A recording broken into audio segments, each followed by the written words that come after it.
ठीक है, देखिए, if a object A is exert force on object B, ठीक है, टू डिफरेंट ऑब्जेक्ट हो गए, then object B exert same force on object A, ठीक है, सेम फोर्स यानी equal in magnitude, which is equal in magnitude but opposite in direction. Clear? ऐसे हमें बताना है। अब ये देखें, इसमें लगाते हैं, एक स्यूमर है और एक वॉल है, तो ऑब्जेक्ट ए, ऑब्जेक्ट बी, ठीक है। अब देखें, swimmer apply force on the wall, ठीक है, and due to G. This wall apply same force on the swimmer, ठीक है, विच इज इक्वल तो इन। मतलब अगर 20 न्यूटन इस लड़के ने 20 न्यूटन की फोर्स अपने मतलब वॉल पे पुश करी अपने टांग से, तो उतनी फोर्स मतलब 20 न्यूटन वो फोर्स उसको आगे पुश करेगी। जी, बिल्कुल बिल्कुल, वेल डन, ऐसे ही होगा बिल्कुल, ठीक है। अच्छा देखें, swimmer apply force on wall and wall apply force on swimmer which is equal in magnitude but opposite in direction. Clear? इस तरीके से हमें आंसर करना पड़ेगा इसका, ठीक है। अच्छा, यहाँ पर एग्जाम्पल में देख लें, कॉन्टैक्ट फोर्स है। अब जैसे ऑब्जेक्ट को अगर हम रख देते हैं किसी भी सरफेस में, तो यहाँ पर एक्शन क्या हुआ बेटा? Contact force. और रिएक्शन क्या हुआ बेटा? रिएक्शन नॉर्मल रिएक्शन हो सकता है, उसकी वजह से कांटेक्ट फोर्स, यानी ऑब्जेक्ट जब कांटेक्ट में आएगा जो फोर्स जनरेट होगी वो उसका रिएक्शन हो सकता है, ठीक है। अच्छा, अब आ जाते हैं बेटा एयर रेजिस्टेंस पर। एयर रेजिस्टेंस क्या होता है बेटा?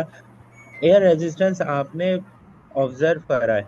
अगर नहीं करा है तो आप एक काम करिएगा, जब आप ट्रैवलिंग पे जा रहे हो ना बेटा कार में, तो विंडो से हाथ एक बाहर निकालिएगा। जब आप हाथ बाहर निकालेंगे तो क्या होगा? तो हम टुवर्ड्स राइट हैंड साइड पे जा रहा होगा ऑब्जेक्ट, और हमारा हाथ यूं करके पीछे टिल्ट हुआ हुआ होगा, ऐसा ही है?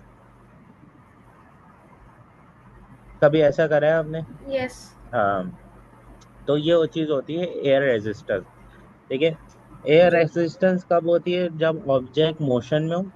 जब ऑब्जेक्ट मोशन में होते हैं तो क्या होता है बेटा? एयर मॉलिक्यूल्स जो है ऑब्जेक्ट के साथ कोलिजन करते हैं, कोलाइड करते हैं, ठीक है, या ऑब्जेक्ट की के सरफेस एरिया को हिट करते हैं। एयर मॉलिक्यूल्स हिट करते हैं ऑब्जेक्ट के सरफेस एरिया को, और उसकी हिटिंग की वजह से जो हमारे पास फोर्स प्रोड्यूस होती है वो एयर रेजिस्टेंस होती है, ठीक है।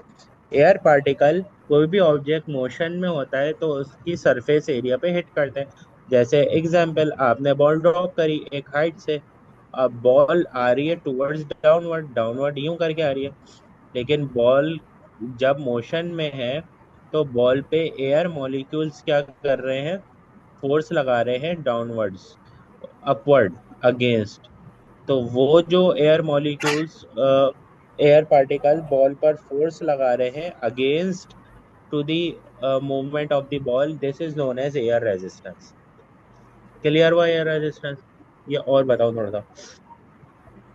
नहीं क्लियर है। सही है।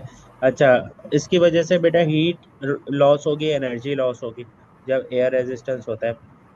अच्छा, forward factor on which air resistance affect, ठीक है, यानी एयर रेजिस्टेंस किसकी वजह से अफेक्ट करता है? If increases the area of the object, air resistance increases because area is directly proportional to air resistance। क्यों? अब देखते हैं। यह ऑब्जेक्ट है ए और ये ऑब्जेक्ट है बी। अब ए का एरिया लेस है, बी का एरिया ज्यादा है, होगा क्या? एयर पार्टिकल को ज्यादा स्पेस मिल जाएगा हिट करने के लिए। अब एयर पार्टिकल को इसमें ज्यादा स्पेस मिला हुआ है हिट करने के लिए, तो इसका मतलब इसमें रेजिस्टेंस, एयर रेजिस्टेंस भी क्या होगी बेटा? ज्यादा प्रोड्यूस होगी। तो first is area is directly proportional to resistance, and second one is speed is also directly proportional to air resistance.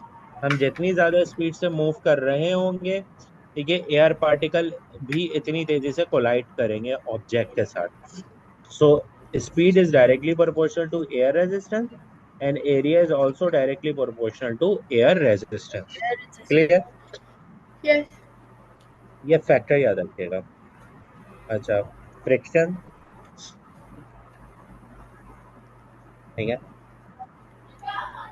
Friction क्या होती है बेटा? फ्रिक्शन जब प्रोड्यूस Two होती है जब surface हम rub each other against together. हाँ, जब हम टू डिफरेंट ऑब्जेक्ट को एक दूसरे पे रब करते हैं, जैसे हम अपने हाथों को रब करते हैं, ठीक है, तो उसकी वजह से क्या प्रोड्यूस होती है बेटा? हीट प्रोड्यूस होती है। इस चीज को हम बोलते हैं फ्रिक्शन, ठीक है। हम चल रहे हैं, ठीक है, हमारे जो ये पैर के साथ ये जो अर्थ सरफेस है ये कांटेक्ट में, ठीक है, तो इसकी वजह से यहाँ पर क्या प्रोड्यूस होती है? फ्रिक्शन प्रोड्यूस होती है, ठीक है।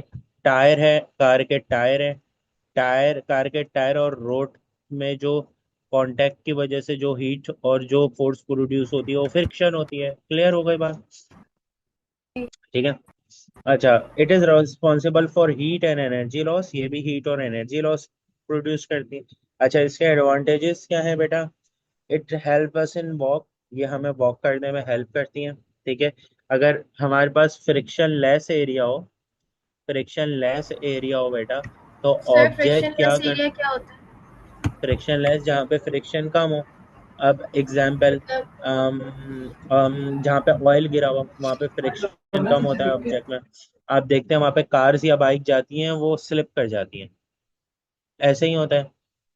या ऐसा, ऐसा देखते हैं कुछ हम खेलते हैं जहाँ जैसे पे बॉलिंग। जैसे बारिश होती है तो बाइक चलाते हुए वो बाइक की स्लिप हो जाती है। जी, बाइक जब गिरती है वो किस वजह से? क्योंकि बारिश की वहाँ पे वजह से फ्रिक्शन नहीं होती जो, है। हाँ, फ्रिक्शन लेस इस वजह से होती है, जो ऑयल होता है ना बेटा रोड पे वो ऊपर आ जाता है, जो ऑयल जमा होता है। जब ऑयल आता है तो ऑयल उस जगह की फ्रिक्शन को लेस कर देता है, तो जिसकी वजह से मतलब जो फ्रिक्शन लेस, रोड्स पे ऑयल होता है वो। हाँ, वो वाटर की वजह से ऊपर आ जाता है। और ऑयल जो है फ्रिक्शन को कम कर देता है, किसमें? बाइक के टायर्स में और रोड में। तो फ्रिक्शन लेस होने की वजह से ऑब्जेक्ट जो है फिसलना शुरू हो जाता है। तो it help us in walk, ठीक है। प्रोड्यूस हीट व्हेन नीडेड, हमें हीट जहाँ चाहिए होती है वहां हम फ्रिक्शन की वजह से हीट प्रोड्यूस करवा देते हैं बेटा। ग्रिप करने के लिए ऑब्जेक्ट को ज्यादा हेल्पफुल होता है। आप जैसे अभी हैंड नॉर्मल है आपके, आप कोई भी ऑब्जेक्ट ग्रिप कर सकती हैं इसमें, आइदर आपका पेन हो या सेल फोन हो। लेकिन अगर आप अपने हैंड की फ्रिक्शन कम कर दें, ठीक है, आप फ्रिक्शन कैसे कम करेंगे? आप, आपने मतलब इस पे ऑयलिंग कर ली हाथ ऑयल में, लगाते हैं। हाँ, हाँ, तो अब आपको ग्रिप करने में मसला होगा, कोई भी ऑब्जेक्ट होगा वहां से स्लाइड कर रहा होगा, ठीक है। तो ये जी। थ्री एडवांटेजेस हैं। लिखने के लिए आएंगे हमें लिखने। डिसएडवांटेजेस क्या है बेटा? ये हीट प्रोड्यूस होती है, जब जाहिर सी बात है हीट प्रोड्यूस होगी तो एफिशिएंसी पर भी फर्क पड़ेगा ना, ठीक है। और मशीन आपने देखा होगा जब नॉर्मली बारिश वगैरह होती है तो गेट वगैरह में से आवाज आना शुरू हो जाती है, इस तरीके की टी, इस तरीके की आवाज अक्सर गेट बंद होते हैं, वो हॉरर मूवी वाला साउंड जो होता है, जी। डोर क्लोज होने वाला, वो साउंड प्रोड्यूस होना शुरू हो जाता है। तो ये डिसएडवांटेजेस है। अब हाउ टू रिड्यूस फ्रिक्शन, हम फ्रिक्शन रिड्यूस कैसे कर सकते हैं बेटा? बाय यूजिंग ऑयल, जो कि हमने भी पढ़ लिया, ठीक है। बाय यूजिंग व्हील्स, व्हील्स कैसे?